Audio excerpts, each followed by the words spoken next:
ನಮ್ಮ ಜೊತೆಗೆ ಬಾಲಚಂದ್ರ ಜಾರಕಿಹೊಳಿ ಇದ್ದಾರೆ.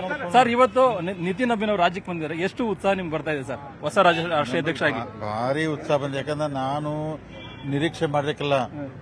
ಯಾಕಂದ್ರೆ ರಾಷ್ಟ್ರೀಯ ಅಧ್ಯಕ್ಷರು ಬಹಳ ಸಣ್ಣ ಕಿರಿ ವಯಸ್ಸವರು ಹೆಂಗತ್ ಕೇಳಿದ್ದಾರೆ.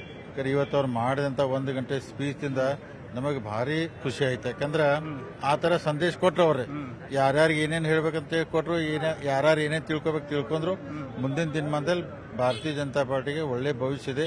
ಅವ್ರು ಹೇಳಿ 2028 ನ ಗಮನದಲ್ಲಿ ಇಟ್ಕೊಂಡು ಕೆಲಸ ಮಾಡಿ ಅಂದ್ರೆ ಡೆಫಿನೆಟ್ ಆಗಿ ಎಲ್ಲರೂ ಅರ್ಥ ಮಾಡ್ಕೊಂಡು ಸಣ್ಣ ಪುಟ್ಟ ವ್ಯತ್ಯಾಸ ಸರಿ ಮಾಡ್ಕೊಂಡು ಹೋಗ್ತಾರೆ ಅಂತ ಅಧ್ಯಕ್ಷರು ಹೇಳಿದರು, ಬೇರೆದವ್ರಿಗೆಲ್ಲ ಹೇಳಿದರು. ಒಳ್ಳೆ ಬೆಳವಣಿಗೆ ಮೀಟಿಂಗ್. ಕಾಂಗ್ರೆಸ್ ಸರ್ಕಾರದ ವೈಫಲ್ಯಗಳ ಬಗ್ಗೆ ತಾವು ಹೇಳ್ತಿರ್ತೀರಿ ಸಹಜವಾಗಿ. ಆ ಒಂದು ವಿಚಾರ ಮೆನ್ಷನ್ ಮಾಡೋದು ಮತ್ತೆ ಪಕ್ಷದ ಆಂತರಿಕ ಗೊಂದಲ ಮತ್ತು ನಾಯಕತ್ವ ವಿಚಾರವಾಗಿ ಏನಾದ್ರು ಒಂದು ಸಂದೇಶವನ್ನು ಕೊಟ್ಟ ಸರ್ ನಿಮಗೆ? ನೋಡಿ, ಅದನ್ನು ಈಗಾಗಲೇ ನಮ್ಮ ಪಕ್ಷದ ಹೈಕಮಾಂಡ್ನಿಂದ ಇಬ್ಬರು ವರಿಷ್ಠರು ಬಂದಿದ್ರು, ಚರ್ಚೆ ಮಾಡಿ. ಆ ವಿಷಯ ನಮ್ಮ ಗಮನಕ್ಕಿಲ್ಲ, ಯಾರನ್ನ ಕೇಳಿದ್ದಾರೆ. ಖರೆ ಇವತ್ತು ರಾಷ್ಟ್ರೀಯ ಅಧ್ಯಕ್ಷರು ಏನ್ ಸಂದೇಶ ಯಾರು ಕೊಡಬೇಕಲ್ಲ ಕೊಟ್ಟಿದ್ದಾರೆ. ಮುಂದಿನ ದಿನಮಾನದಲ್ಲಿ ಇದೇನೊಂದು ವಾತಾವರಣ ಇತ್ತಲ್ಲ ತಿಳಿಯಾಗಿ ಭಾರತೀಯ ಜನತಾ ಪಾರ್ಟಿಗೆ ಒಳ್ಳೇದಾಗುತ್ತೆ, ಕಾರ್ಯಕರ್ತರಿಗೂ ಒಳ್ಳೇದಾಗುತ್ತೆ. ಸರ್, ಇನ್ನು ಮುಂದೆ ಆದರೂ ಬೆಳಗಾವಿಯಲ್ಲಿ ಬಾಲಚಂದ್ರ ಜಾರಕಿಹೊಳಿ ಜೊತೆಗೆ ರಮೇಶ್ ಜಾರಕಿಹೊಳಿ ಜೊತೆ ಕೈ ಜೋಡಿಸ್ತಾರ, ಪಕ್ಷದ ಜೊತೆ ಅವ್ರು ಕೆಲಸ ಮಾಡ್ಕೊಂಡು ಹೋಗ್ತಾರ ಒಟ್ಟಾಗಿ ಅಂತ ಸರ್? ಅಲ್ಲೆಲ್ಲ ನೋಡಿ, ರಾಷ್ಟ್ರೀಯ ಅಧ್ಯಕ್ಷ ಎಲ್ಲರಿಗೂ ಹೇಳಿದ್ದಾರೆ. ನೋಡಿ, ನಮ್ಮ ದೃಷ್ಟಿಯಿಂದ ಹೈಕಮಾಂಡ್ ಒಂದು ಡಿಸಿಷನ್ ತಗೊಂಡಂತಾರೆ, ಒಬ್ಬರನ್ನ ಅಧ್ಯಕ್ಷ ಮಾಡಿದಂತಾರೆ. ಸೊ ನಾವು ಹೈಕಮಾಂಡ್ ಆದೇಶ ಒಪ್ಪಲೇಬೇಕಾಗತ್ತೆ ರೀ, ಕ್ವಶನ್ ಮಾಡಕ್ ಆಗೋದಿಲ್ಲ. ಅದಕ್ಕೆ ಎಲ್ಲರೂ ಕೂಡಿ ಹೋದ್ರೆ, ನಾನು ಅವ್ರಿಗೆ ಸಲಹೆ ರಿಕ್ವೆಸ್ಟ್ ಮಾಡಿದೆ, ಎಲ್ಲರೂ ಕೂಡಿ ಒಳ್ಳೇದಾದ್ರೆ ಮುಂದೆ ಭವಿಷ್ಯದ ಪಾರ್ಟಿಗೆ ಒಳ್ಳೇದಾಗತ್ತೆ. ಕೂಡಿ ಹೋಗ್ಬೇಕಂತ ನಾನು ರಮೇಶ್ ಜಾರಕಿಹೊಳಿ ಇತ್ತೀಚೆಗೆ ನಾ ಮಾತಾಡಿಲ್ಲ ಈ ವಿಚಾರ. ಸೊ ಅದಕ್ಕೆ ಅವರು ಇಲ್ಲೇ ಕರೆದೇನೋ ಮಾತಾಡಿದ್ದಾರೆ. ಸೊ ನೀವು ಹೇಳ್ತಾ ಇದ್ರಲ್ಲ, ನನಗೇನಾರು ಅವ್ರು ಕೇಳಿದ್ರೆ ಮಾಡಿ ಡೆಫಿನೆಟ್ ಆಗಿ ಅವ್ರ ಸಜೆಷನ್ ಕೊಡ್ತೀನಿ. ಮತ್ತು ಮುಂದಿನ ದಿನಮಾನದಲ್ಲಿ ನಾ ಏನಿಲ್ಲ ರೀ, ಡೆಫಿನೆಟ್ ಆಗಿ 3 ವರ್ಷ ಈ ಕಾಂಗ್ರೆಸ್ ಸರ್ಕಾರ ಆಡಳಿತ ಹೆಂಗ್ ನಡೆದಿದೆ ಇಡೀ ರಾಜ್ಯ ಜನಕ್ಕೆ ಗೊತ್ತಿದೆ, ಮಾಧ್ಯಮ ಗೊತ್ತಿದೆ. ಇಂಥ ಒಂದು ಅವಕಾಶ ನಾವು ಕಳ್ಕೋಬಾರ್ದು. ಬಿಜೆಪಿ ಅವರು ಮುಂದಿನ ದಿನಮಾನ ರಾಜ್ಯದ ಹಿತದೃಷ್ಟಿಯಿಂದ ನಾವು ಹೋರಾಟ ಮಾಡಿ ಸರ್ಕಾರ ತಂದ್ರೆ ರಾಜ್ಯದ ಜನರಿಗೆ ಒಳ್ಳೇದಾಗುತ್ತೆ. ಇದಿಷ್ಟು ಬಾಲಚಂದ್ರ ಜಾರಕಿಹೊಳಿ ಅವರ ಮಾತು. ಕ್ಯಾಮರಾ ಪರ್ಸನ್ ವಿಶ್ವನಾಥ್ ಅವರ ಜೊತೆಗೆ ಕೃಷ್ಣ ಜೀವಿ, ನ್ಯೂಸ್ 18 ಕನ್ನಡ, ಬೆಂಗಳೂರು. ನಮ್ಮ ಜೊತೆಗೆ ಬಾಲಚಂದ್ರ ಜಾರಕಿಹೊಳಿ ಇದ್ದಾರೆ. ಸರ್, ಇವತ್ತು ನಿತಿನ್ ಅಭಿನವ್ ರಾಜ್ಯಕ್ಕೆ ಬಂದಿದ್ದಾರೆ. ಎಷ್ಟು ಉತ್ಸಾಹ ನಿಮ್ಗೆ ಬರ್ತಾ ಇದೆ ಸರ್ ಹೊಸ ರಾಷ್ಟ್ರೀಯ ಅಧ್ಯಕ್ಷ ಆಗಿ? ಭಾರಿ ಉತ್ಸಾಹ ಬಂದಿದೆ. ಯಾಕಂದ್ರೆ ನಾನು ನಿರೀಕ್ಷೆ ಮಾಡ್ಲಿಕ್ಕಿಲ್ಲ. ಯಾಕಂದ್ರೆ ರಾಷ್ಟ್ರೀಯ ಅಧ್ಯಕ್ಷರು ಬಹಳ ಸಣ್ಣ ಕಿರಿ ವಯಸ್ಸವರು ಹೆಂಗತ್ ಕೇಳಿದ್ದಾರೆ. ಇವತ್ತು ಅವ್ರು ಮಾಡಿದಂತ 1 ಗಂಟೆ ಸ್ಪೀಚ್ ಇಂದ ನಮಗೆ ಭಾರಿ ಖುಷಿ ಆಯ್ತು. ಯಾಕಂದ್ರೆ ಆ ತರ ಸಂದೇಶ ಕೊಟ್ರು ಅವ್ರೆ.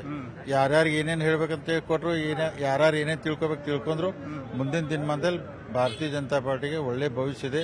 ಅವ್ರು ಹೇಳಿ 2028 ನ ಗಮನದಲ್ಲಿ ಇಟ್ಕೊಂಡು ಕೆಲಸ ಮಾಡಿ ಅಂದ್ರೆ ಡೆಫಿನೆಟ್ ಆಗಿ ಎಲ್ಲರೂ ಅರ್ಥ ಮಾಡ್ಕೊಂಡು ಸಣ್ಣ ಪುಟ್ಟ ವ್ಯತ್ಯಾಸ ಸರಿ ಮಾಡ್ಕೊಂಡು ಹೋಗ್ತಾರೆ ಅಂತ ಅಧ್ಯಕ್ಷರು ಹೇಳಿದರು, ಬೇರೆದವ್ರಿಗೆಲ್ಲ ಹೇಳಿದರು. ಒಳ್ಳೆ ಬೆಳವಣಿಗೆ ಮೀಟಿಂಗ್. ಕಾಂಗ್ರೆಸ್ ಸರ್ಕಾರದ ವೈಫಲ್ಯಗಳ ಬಗ್ಗೆ ತಾವು ಹೇಳ್ತಿರ್ತೀರಿ ಸಹಜವಾಗಿ. ಆ ಒಂದು ವಿಚಾರ ಮೆನ್ಷನ್ ಮಾಡೋದು ಮತ್ತೆ ಪಕ್ಷದ ಆಂತರಿಕ ಗೊಂದಲ ಮತ್ತು ನಾಯಕತ್ವ ವಿಚಾರವಾಗಿ ಏನಾದ್ರು ಒಂದು ಸಂದೇಶವನ್ನು ಕೊಟ್ಟ ಸರ್ ನಿಮಗೆ? ನೋಡಿ, ಅದನ್ನು ಈಗಾಗಲೇ ನಮ್ಮ ಪಕ್ಷದ ಹೈಕಮಾಂಡ್ನಿಂದ ಇಬ್ಬರು ವರಿಷ್ಠರು ಬಂದಿದ್ರು, ಚರ್ಚೆ ಮಾಡಿ. ಆ ವಿಷಯ ನಮ್ಮ ಗಮನಕ್ಕಿಲ್ಲ, ಯಾರನ್ನ ಕೇಳಿದ್ದಾರೆ. ಖರೆ ಇವತ್ತು ರಾಷ್ಟ್ರೀಯ ಅಧ್ಯಕ್ಷರು ಏನ್ ಸಂದೇಶ ಯಾರು ಕೊಡಬೇಕಲ್ಲ ಕೊಟ್ಟಿದ್ದಾರೆ. ಮುಂದಿನ ದಿನಮಾನದಲ್ಲಿ ಇದೇನೊಂದು ವಾತಾವರಣ ಇತ್ತಲ್ಲ ತಿಳಿಯಾಗಿ ಭಾರತೀಯ ಜನತಾ ಪಾರ್ಟಿಗೆ ಒಳ್ಳೇದಾಗುತ್ತೆ, ಕಾರ್ಯಕರ್ತರಿಗೂ ಒಳ್ಳೇದಾಗುತ್ತೆ. ಸರ್, ಇನ್ನು ಮುಂದೆ ಆದರೂ ಬೆಳಗಾವಿಯಲ್ಲಿ ಬಾಲಚಂದ್ರ ಜಾರಕಿಹೊಳಿ ಜೊತೆಗೆ ರಮೇಶ್ ಜಾರಕಿಹೊಳಿ ಜೊತೆ ಕೈ ಜೋಡಿಸ್ತಾರ, ಪಕ್ಷದ ಜೊತೆ ಅವ್ರು ಕೆಲಸ ಮಾಡ್ಕೊಂಡು ಹೋಗ್ತಾರ ಒಟ್ಟಾಗಿ ಅಂತ ಸರ್? ಅಲ್ಲೆಲ್ಲ ನೋಡಿ, ರಾಷ್ಟ್ರೀಯ ಅಧ್ಯಕ್ಷ ಎಲ್ಲರಿಗೂ ಹೇಳಿದ್ದಾರೆ. ನೋಡಿ, ನಮ್ಮ ದೃಷ್ಟಿಯಿಂದ ಹೈಕಮಾಂಡ್ ಒಂದು ಡಿಸಿಷನ್ ತಗೊಂಡಂತಾರೆ, ಒಬ್ಬರನ್ನ ಅಧ್ಯಕ್ಷ ಮಾಡಿದಂತಾರೆ. ಸೊ ನಾವು ಹೈಕಮಾಂಡ್ ಆದೇಶ ಒಪ್ಪಲೇಬೇಕಾಗತ್ತೆ ರೀ, ಕ್ವಶನ್ ಮಾಡಕ್ ಆಗೋದಿಲ್ಲ.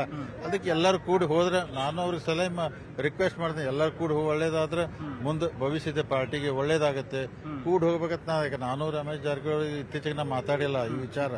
ಸೊ ಅದಕ್ಕೆ ಅವರು ಇಲ್ಲೇ ಕರೆದೇನೋ ಮಾತಾಡಿದ್ದಾರೆ. ಸೊ ನೀವು ಹೇಳ್ತಾ ಇದ್ರಲ್ಲ, ನನಗೇನಾರು ಅವ್ರು ಕೇಳಿದ್ರೆ ಮಾಡಿ ಡೆಫಿನೆಟ್ ಆಗಿ ಅವ್ರ ಸಜೆಷನ್ ಕೊಡ್ತೀನಿ. ಮತ್ತು ಮುಂದಿನ ದಿನಮಾನದಲ್ಲಿ ನಾ ಏನಿಲ್ಲ ರೀ, ಡೆಫಿನೆಟ್ ಆಗಿ 3 ವರ್ಷ ಈ ಕಾಂಗ್ರೆಸ್ ಸರ್ಕಾರ ಆಡಳಿತ ಹೆಂಗ್ ನಡೆದಿದೆ ಇಡೀ ರಾಜ್ಯ ಜನಕ್ಕೆ ಗೊತ್ತಿದೆ, ಮಾಧ್ಯಮ ಗೊತ್ತಿದೆ. ಇಂಥ ಒಂದು ಅವಕಾಶ ನಾವು ಕಳ್ಕೋಬಾರ್ದು. ಬಿಜೆಪಿ ಅವರು ಮುಂದಿನ ದಿನಮಾನ ರಾಜ್ಯದ ಹಿತದೃಷ್ಟಿಯಿಂದ ನಾವು ಹೋರಾಟ ಮಾಡಿ ಸರ್ಕಾರ ತಂದ್ರೆ ರಾಜ್ಯದ ಜನರಿಗೆ ಒಳ್ಳೇದಾಗುತ್ತೆ. ಇದಿಷ್ಟು ಬಾಲಚಂದ್ರ ಜಾರಕಿಹೊಳಿ ಅವರ ಮಾತು. ಕ್ಯಾಮರಾ ಪರ್ಸನ್ ವಿಶ್ವನಾಥ್ ಅವರ ಜೊತೆಗೆ ಕೃಷ್ಣ ಜೀವಿ, ನ್ಯೂಸ್ 18 ಕನ್ನಡ, ಬೆಂಗಳೂರು.